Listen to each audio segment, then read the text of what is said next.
या लोकसभेचा निरीक्षक म्हणून आणि भारतीय जनता पार्टी एसटी मोर्चाचा राष्ट्रीय महामंत्री म्हणून मी आपल्या सर्वांचं मनापासून हार्दिक स्वागत करतो। आपल्या सर्वांना मराठी नवीन वर्षाच्या खूप खूप शुभेच्छा देतो आणि हे मराठी नवीन वर्ष आपल्या सर्वांसाठी सुख समृद्धी आणि भरभराटीच्या जाऊ असं ईश्वरचरणी मी प्रार्थना करतो। या ठिकाणी महायुतीचे सर्व मान्यवरांचा परिचय झालेला आहे, सर्व नेते मंडळींचे परिचय झालेला आहे, पण आमचे त्यांनी परिचय करून दिला। त्यांनी आपलं नाव नाही सांगितलं, पण मी त्यांचं नाव आपल्याला सांगतो। माननीय श्री प्रभाकर सावंत हे भारतीय जनता पार्टीचे जिल्ह्याचे अध्यक्ष आहेत, ते पण उपस्थित आहेत। बाकी सर्वांचा परिचय त्यांनी सांगितलेला आहे, त्यामुळे त्यामध्ये मी अधिक वेळ घेत नाही। पण इथं सर्व पत्रकार बंधू चॅनलचे प्रतिनिधी पण आहेत। माझं सर्वांना सांगणं आहे, आपल्या सर्वांना कल्पना आहे की सध्या निवडणुकीची रणधुमाळी संपूर्ण देशामध्ये सुरू आहे। सध्या महाराष्ट्रामध्ये 2 चरणमध्ये निवडणुका पार पडलेल्या आहेत, 19 तारीख आणि 13 तारखेला। आता तिसरं चरण 7 तारीख आहे आणि 20 तारीख, म्हणजे हे 4 चरणामध्ये आपल्या महाराष्ट्रातल्या निवडणुका पार पडत आहेत आणि सगळीकडे रणधुमाळी चालू आहे। पत्रकारांना अधिक सांगण्याची आवश्यकता नाही, फक्त मला सांगायचं हे आहे की जी आघाडी आहे, काँग्रेस व ते त्यांच्या सोबत असलेले महाआघाडीचे नेते मंडळी, त्यांच्याकडून मोठ्या प्रमाणात आरोप होत आहे, अपप्रचार होत आहे, बिनबुडाचे आरोप होत आहेत, खोटं बोल पण रेटून बोल, अशा प्रकारचं त्यांचं काम चालू आहे। खरं म्हणजे त्यांच्याकडे काहीच मुद्दे नाही, सांगायला मुद्दे नाही, विकासाचे त्यांच्याकडे मुद्दे नाही आहेत। खरं म्हणजे या देशाचे लाडके पंतप्रधान आदरणीय नरेंद्र मोदी यांनी 10 वर्ष या देशामध्ये काम केलं, अनेक विकासाचे कामं केले, अनेक निर्णय घेतले, अनगिनत निर्णय घेतले। ते जर मी निर्णय आपल्याला सांगितलं जवळजवळ 10 घंटे, 15 घंटे, 20 घंटे, 25 घंटे लागतील, एवढे चांगले चांगले निर्णय घेतले जे 10 वर्षात निर्णय घेतले।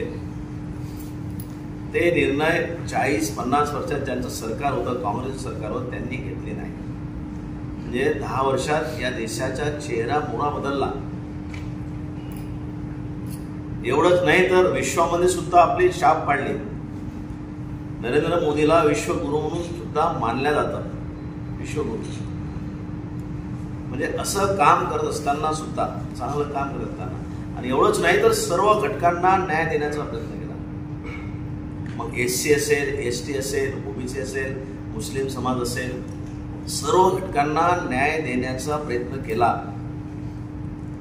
पण तरी सुद्धा काँग्रेस आणि त्यांची मंडळी, नेते मंडळी, त्यांचे घटक पक्षाचे लोक, त्यांच्या आघाडीचे लोक आमच्यावर उडसूट आरोप करत आहेत। जर भाजपचं सरकार, भाजप आणि महायुतीचं सरकार जर आलं, संविधान बदलल्या जाईल, आरक्षण कमी केल्या जाईल।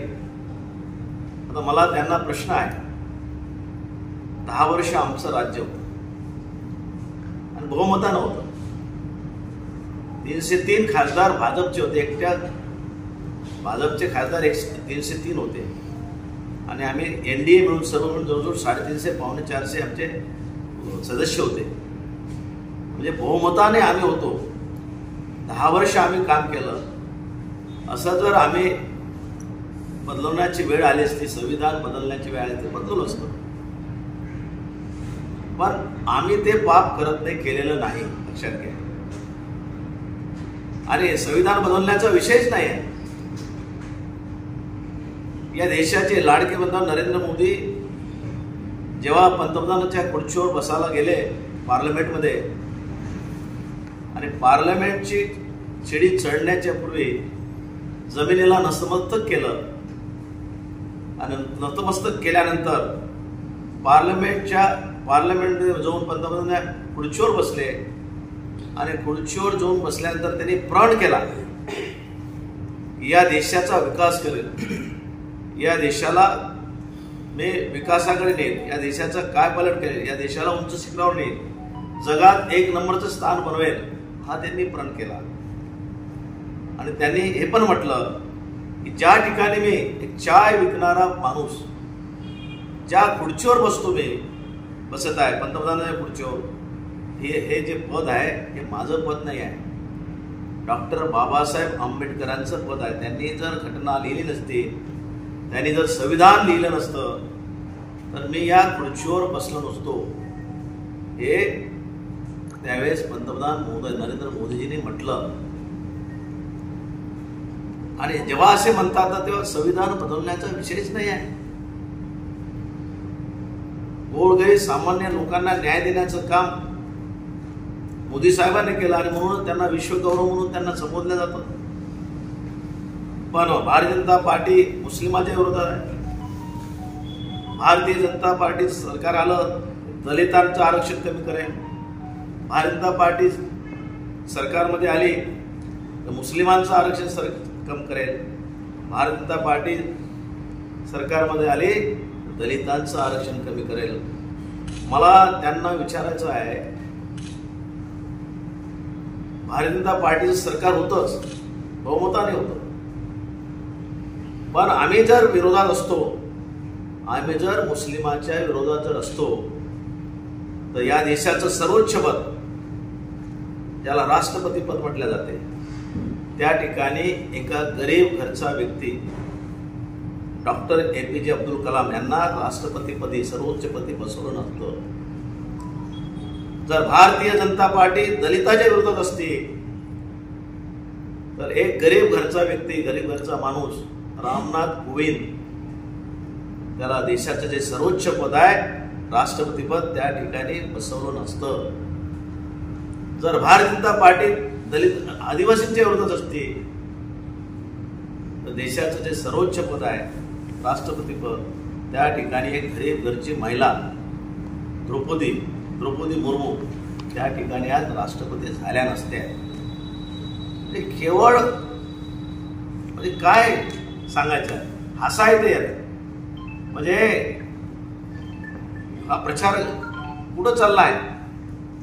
अरे आपले मुद्दे सोडून विकासाचे मुद्दे त्यांनी सांगितले पाहिजे.